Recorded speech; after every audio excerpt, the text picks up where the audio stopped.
sorry, Zazie. There's a journey I must make, and I would have you travel with me. You don't mean... Yes.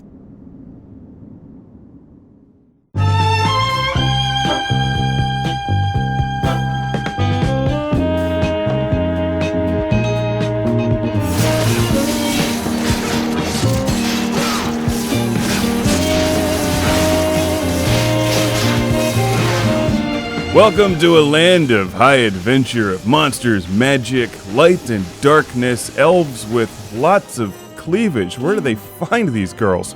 Do they custom order those clothes, or is that Old Navy? Anyway, this is a game that sounds more like an area code than a game title. It's N3II 99 Nights 2.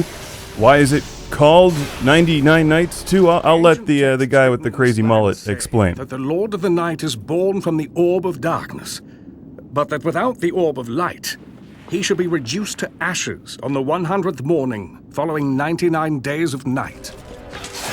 Got it. So what does that mean to you? That means you'll be hacking and slashing your way through hundreds of thousands of enemies in Dynasty Warriors meets Lord of the Rings. It's N3II 99 Nights 2. That sounds like one of the repair droids from Star Wars. I'm not entirely sure what this genre is called, but it's such a guilty pleasure just mangling these waves of enemies. Leveling characters up, getting new magic tricks, upgrading your weapons. But don't let the mass carnage fool you. 99 Nights 2 is not just button mashing. This game is deceptively challenging and lots of fun. But keep a close eye on it. The levels are very long. They'll take somewhere between a half hour to an hour each time you play them, for the first time at least. And the game will frequently trick you. It'll let you think that you're really doing well.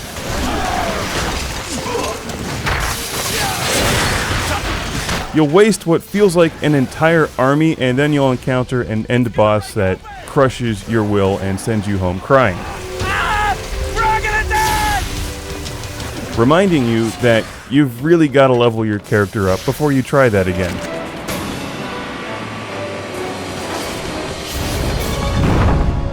When you start the game, you're playing as one character, and then you unlock numerous other characters and their stories as you continue playing. You're using all of these different characters to play through the one overarching storyline. One thing that I thought was interesting is you'll frequently play the same level with different perspectives from different characters, and each of them have a special ability. Like Galen, your main guy, can stab rocks with his sword that are marked for stabbing. As sort of a strange way to explain that, but you get the idea. And then the one guy can move giant boulders and things to climb up to higher levels to get some of the chests. This chick's an archer, the other one can make fire go away or something, and they can basically access different parts of different levels. So you play through a level with one guy, and then you play it with a different character later, and access different areas and unlock chests with different relics that give you abilities, and when you get a relic with one character, you can then use it with all of your other characters. So playing levels repeatedly and exploring and finding everything is actually pretty important. And if you like repetition, it's a lot of fun. Now I'll be honest, this is not a game for everyone.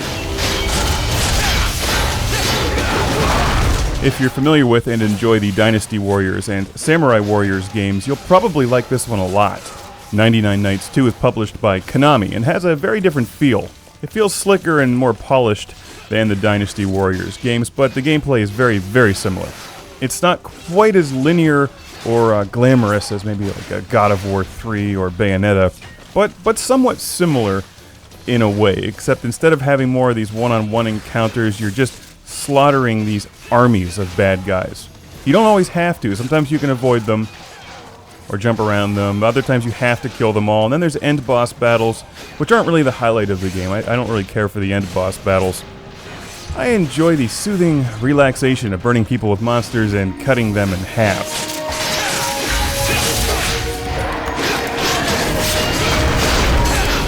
Or more specifically in this game, burning people with your sword that lights them on fire and cutting them in half at the same time. But I think we can all agree this game does have a certain degree of burning people with monsters and cutting them in half-itude. That makes it special. This is the kind of game that you can spend a lot of time playing if you enjoy it, because while there's not that many characters, they all start out pretty weak, and leveling them up is essential to any kind of a victory.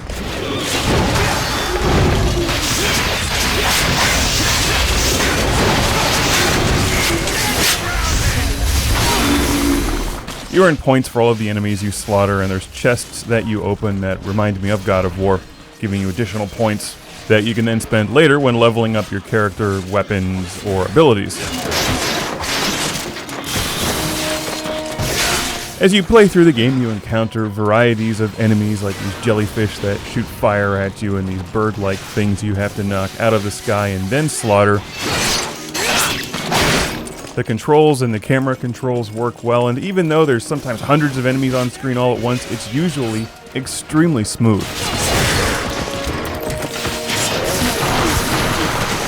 We're watching the Xbox 360 version of this game, and there is co-op available over Xbox Live. Unfortunately, I was not able to try that for this review. However, I think some co-op gameplay would actually be really cool in this, because I think many people will find you have to start the game on easy to get anywhere, and then work your way up after you've sufficiently strengthened your characters. It's tougher than it looks. I first played this game at the Konami booth at E3 2010 and was really excited about it because, well, you know, if you watch this show, you know I like cutting things in half once they're on fire, screaming, flailing about, and 99 Nights 2 delivers the carnage.